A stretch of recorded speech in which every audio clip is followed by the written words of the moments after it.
ضمیر کی عدالت میں اپنے آپ کو کھڑا کر کے سوال کریں کہ ہم مسلمان ہیں اور 5 گانا نماز یہ بنیاد ہے ہماری. کیا بد نصیبی ہے کہ ہمیں 5 گانا سجدے بھی نصیب نہیں ہیں. اللہ اکبر. کسی نے کہا تھا کہ میں نہیں پڑھتا نماز، تو میں نے کہا تھا کہ تو کون ہے نہ پڑھنے والا، رب تجھے بلاتا ہی نہیں ہے.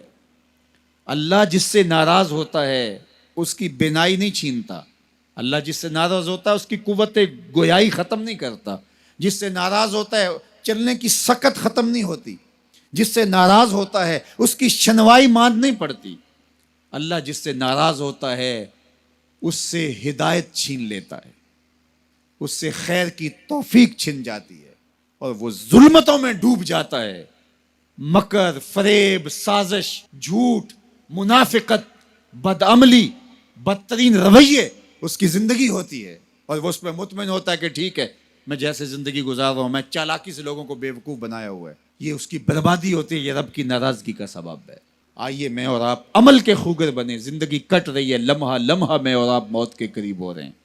اس سے قبل کہ سانسوں کی لٹکتی ہوئی یہ ڈوری ٹوٹ جائے اور یہ 6 فٹ کا قدِ رعنا مٹی کا تودا بن کے زمین پہ گر جائے، اس سے قبل مجھے اور آپ کو اپنے عمل، اپنے رویے اور اپنے طرز زندگی پر غور کرنا ہوگا. تو آئیے ہم اپنی زندگی کو نور و نکھت اور روشنیوں سے مالا مال کریں.